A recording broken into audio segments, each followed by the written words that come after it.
생명은 우연히 저절로 생겼을까요? 여러분은 어떻게 생각하나요? 더운 여름날 고깃국을 밖에 놔뒀더니 그만 구더기가 생겼습니다. 구더기는 이렇게 생겼는데요. 파리 종류의 유충인 파리 애벌레죠. 그렇다면 고깃국에서 구더기는 어떻게 생겼을까요? 뭐 이런 걸 물어보냐고요? 당연히 파리가 알을 낳고 알이 부화해서 구더기가 생긴 것이죠. 그런데 놀랍게도 불과 지금으로부터 160여 년 전까지만 해도 과학자들은 썩은 고기에서 구더기가 저절로 생긴다고 믿었습니다. 부모 없이 그냥 저절로 구더기가 생겼다는 것이죠. 심지어는 포도 껍질을 놔두면 초파리가 자연적으로 생기고 벼룩은 먼지에서 개구리는 연못가의 돌에서 자연적으로 생긴다고. 이렇게 생물의 자연 발생을 믿었습니다. 너무 놀라운데요? 지금 생각하면 말도 안 되는 웃긴 이야기를 믿고 있는 거잖아요. 이렇게 생명이 자연 발생할 수 있다는 생각은 2400년 전 아리스토텔레스부터 시작해서 160여 년 전까지 길게 이어져 왔습니다. 생물학이 체계적으로 정립되기 시작한 고대 그리스 시대에도 고등한 생물들은 어미로부터 발생하지만 하등한 생물들은 무생물로부터 자연의 활력에 의해 우연히 생겨난다고 믿었죠. 특히 곤충이나 쥐와 같은 동물들은 흙이나 부패된 물질에서 자연적으로 생겨난다고 여겼습니다. 네덜란드의 레베누크는 자신이 만든 현미경으로 미생물을 처음 관찰한 후 미생물의 자연 발생을 주장하기도 했습니다. 이렇듯 과학자들은 자신들의 실험으로 생명이 자연 발생할 수 있다는 것을 주장하기도 했어요. 언제까지요? 160여 년 전, 그러니까 1861년 파스테르가 백조목 실험으로 생명은 우연히 발생하지 않는다는 것을 실험으로 보여주기 전까지 생물이 무생물로부터 자연 발생할 수 있다고 믿었습니다. 자연 발생설을 사전에서 찾아보면 이렇게 정의되어 있습니다. 생명 발생에 관한 학설의 하나, 생물이 무생물로부터 생겨날 수 있다고 하는 설이다. 아리스토텔레스 일에 믿어져 왔으나 파스테르의 실험에 의하여 부정되었다. 여기에서 중요한 것은 자연 발생설은 실험과학으로 공식적으로 부정되었다는 것이죠. 여러분이 쉽게 찾아볼 수 있는 위키백과 등 어느 사전을 찾아봐도 자연 발생설은 부정되었다고 말하고 있습니다. 생명이 자연적으로 생겨날 수 있다는 이론은 파스테르에 의해서 부정되었습니다. 눈으로 볼 수 없는 작은 미생물조차도 자연적으로 생겨날 수 없다는 것이 실험과학으로 공식적으로 선언된 것입니다. 이 실험을 뒤집은 예는 없습니다. 또 자연 발생설이 부정되면서 밝혀진 것이 있는데요. 바로 모든 생물은 부모로부터 생겨난다는 것입니다. 이것이 파스테르의 생물 속생설이죠. 그런데요, 파스테르의 백조목 실험으로 생물은 자연 발생하지 않고 부모 없이 우연히 그냥 생기지 않는다는 것이 증명되었음에도 생명이 자연 발생할 수 있다는 이론이 다시 고개를 들기 시작했습니다. 어떤 이론일까요? 네, 진화론입니다. 신자연 발생설이죠. 진화론은 생명체는 우연히 무생물로부터 자연 발생했고 모든 생명체는 공통 조상인 단세포에서 진화해 현재의 다양한 종을 이룬다는 해석이지. 이처럼 진화론은 신자연 발생설입니다. 그런데 자연 발생설은 어떻게 되었다고요? 네, 부정되었습니다. 자연 발생이 부정되었음에도 신자연 발생설인 진화론이 과학처럼 받아들여지고 있는 현실인데요. 특별히 그럴 만한 이유가 있을까요? 그래서 살펴보고자 합니다. 진화론이 사실이라면 다음 3단계를 거쳐 증명되어야 합니다. 1단계는 자연에서 우연히 무기물이 유기물로 변해야 하는 단계죠.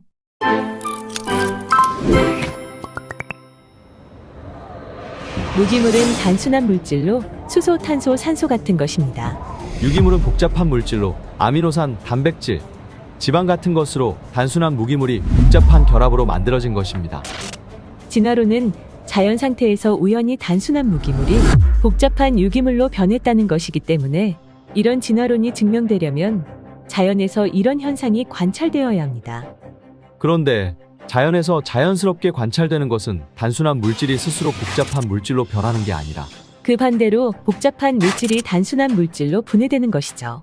단백질이 분해되어 무기물로 돌아가고 신선한 음식이 상한 음식으로 변하는 것이고 새 건물이 시간이 지나면 낡아지는 것입니다. 그런데 진화론의 이론은 그 반대를 주장하죠.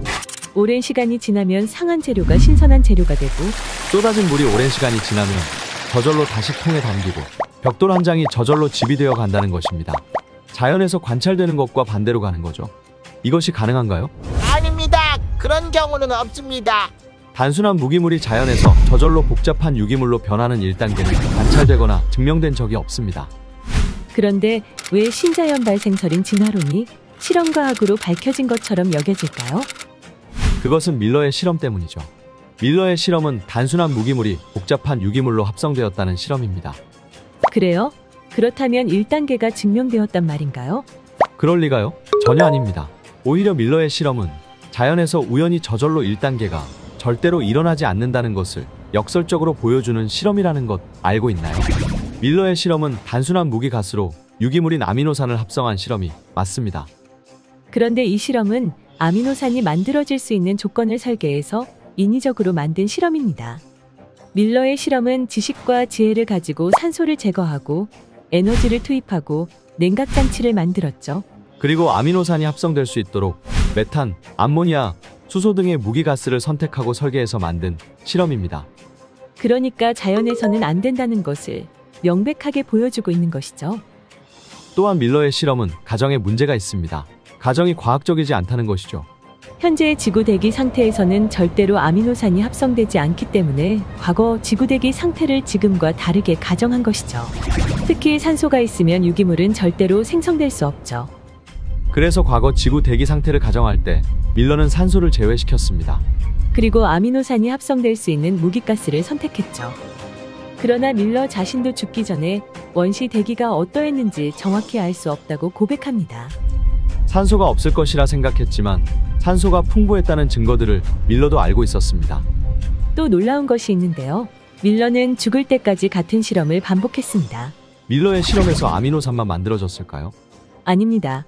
합성된 물질 중 독극물인 타르가 85%, 유기산은 13%가 만들어지고 단지 2%만이 아미노산이었습니다.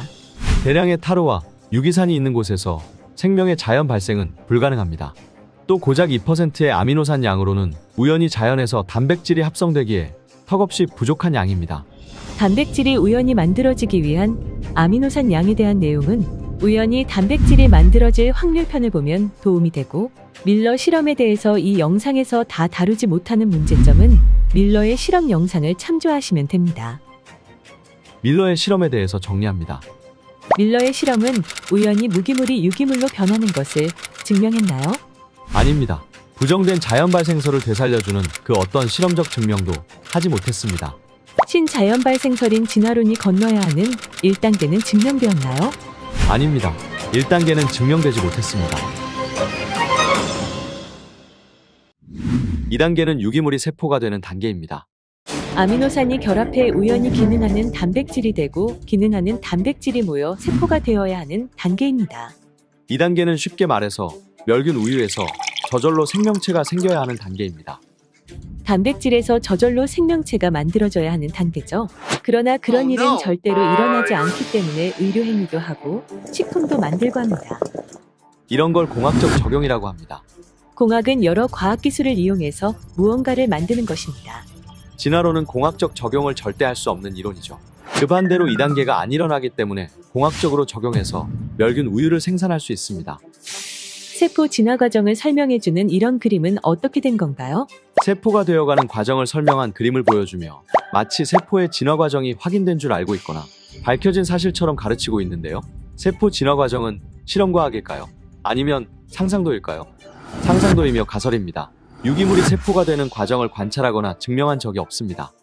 지구 역사에서 세포 진화 과정이 단 한 번은 일어났을 거라고요? 그것을 믿음이라고 합니다.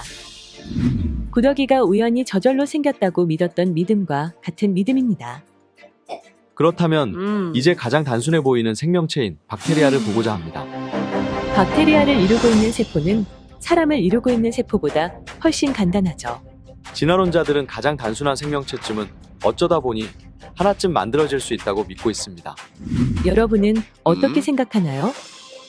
사람이 저절로 만들어지는 것은 어렵지만 간단한 생명체 하나쯤은 만들어질 수 있고 박테리아에서 사람으로까지 진화할 수 있다고 믿고 있나요? 여기 사람이 만든 자동차 중에 가장 뛰어난 차인 F1이라는 경주용 차가 있습니다. F1 엔진은 18,000rpm을 가지고 있습니다. RPM은 1분 동안 회전하는 횟수이지요. 속력은 시속 320km까지 낼 수 있고 콕핏의 온도는 50도입니다. 인간의 지성으로 설계해서 만든 뛰어난 성능입니다. 이제 단순한 생명체인 박테리아를 볼까요? 박테리아의 편모는 10만 rpm입니다. 1분 동안에 10만 번을 회전할 수 있죠. 18,000배, 10만인데요. 비교가 되나요? 박테리아 편모는 이때 열이 나지 않습니다. 열이 나지 않는 엔진이라니? 이 가장 단순해 보이는 박테리아의 편모는 우주에서 가장 효율적인 모터를 가지고 있습니다. 편모가 붙어 있는 곳을 보니 30여 개의 단백질이 아주 규칙적으로 배열되어 있고 이것이 효과적인 엔진의 역할을 한다는 것을 알아냈습니다. 기능하는 단백질 하나가 저절로 만들어지는 것도 불가능한데 30여 가지의 단백질이 연결되어 저절로 엔진의 역할하고 있습니다. 현재 인간의 지성을 뛰어넘는 성능을 가진 엔진이 나노의 크기로 세포 안에 들어 있습니다. 어때요? F1도 지성과 기술로 설계해서 만들었는데 박테리아가 저절로 발생할 수 있을까요? 단순해 보이는 생명체 하나도 단순한 것 같지만 절대로 단순하지 않습니다. 이러한 생명체가 단백질만 모여 있으면 저절로 만들어질까요? 여러분은 어떻게 생각하나요? 진화의 3단계 중 2단계는 증명되었나요? 아니에요. 단백질이 스스로 세포가 되고 생명체가 된 경우는 증명된 적이 없습니다. 오히려 생명체가 얼마나 특별하고 놀라운 설계물인가만 보일 뿐입니다. 세 번째 단계는 단세포 생명체에서 복잡한 생명체가 되어야 하는 단계입니다. 즉, 단세포에서 사람으로 진화되었다는 것이죠. 단세포가 사람이 되기 위해서는 반드시 일어나야 하는 것이 무엇일까요? 바로 유전 정보의 증가입니다. 네, 맞습니다. 유전 정보가 증가해야 합니다. 그렇다면 유전 정보의 증가를 어떻게 설명할 수 있을까요? 식물, 동물, 곤충들 안에 있는 무수한 유전 정보는 또 어떻게 다 설명할 수 있을까요? 자연 선택과 돌연변이로 유전 정보의 증가를 설명할 수 있을까요? 아닙니다. 유전 정보의 증가를 전혀 증명하지 못합니다. 오히려 그 반대죠. 자연 선택과 돌연변이는 명백하게 정보가 감소하는 과정이며 정보를 잃어버리는 과정입니다. 단세포 생명체가 사람에게까지 진화했다는 이론은 어떠한 실험과학으로도 증명되지 못했습니다. 해석과 이론만 있을 뿐입니다. 강아지의 모습이 조금씩 다르고 고양이의 모습이 다른 것, 즉 개라는 종류 안에서의 다양성과 변이는 관찰되는 자연스러운 현상이고 성경적 개념입니다. 그러나 무엇이 관찰되지 않았을까요? 개가 고양이로 변하는 것, 즉 조개가 물고기로 진화하고 물고기가 개구리로 진화하는 대진화는 불가능하다고 유전학이 말하고 있고 화석이 데이터로 보여주고 있습니다. 1980년 10월 16일부터 19일까지 시카고의 자연박물관에서 160명의 세계 정상급 진화론자들이 모여 대진화란 주제로 회의를 가졌습니다. 공식 회의 자료로 그 회의에 제출된 논문들로 편집된 논문집을 출판하지 않기로 했으나 기자 레윈이 회의 내용과 몇몇 참석 학자들과의 대담 등을 사이언스지에 종합하여 발표했습니다. 불타 없어져 가는 진화이론이란 제목의 이 기사는 이번 회의를 진화론의 큰 전환점이 될 역사적 회의였다고 평가한다. 왜냐하면 이번 회의에서 소진화가 쌓여 대진화를 이룬다는 종래의 진화론의 기본 명제가 부정되었기 때문이다. 종래에서의 작은 변이, 즉 소진화가 일어난다 해서 그것을 연장하여 한 종에서 더 진보된 다른 종으로 변화한다는 대진화가 일어난다고 할 수 있겠는가라는 중심 제목을 두고 회의를 했으나 그 대답은 분명히 노라고 결론지었다. 단세포 생물이 다세포가 되어 사람으로까지 진화하는 단계는 유전학으로도 화석으로도 증명하지 못했습니다. 내 몸을 이루는 약 50조 개의 세포는 각각 독립적인 생명체입니다. 50조 개는 작은 수가 아니죠. 어마어마한 수의 독립적인 세포가 하나로 통합되어서 나를 이룹니다. 이런 생명이 저절로 생길 수 있을까요?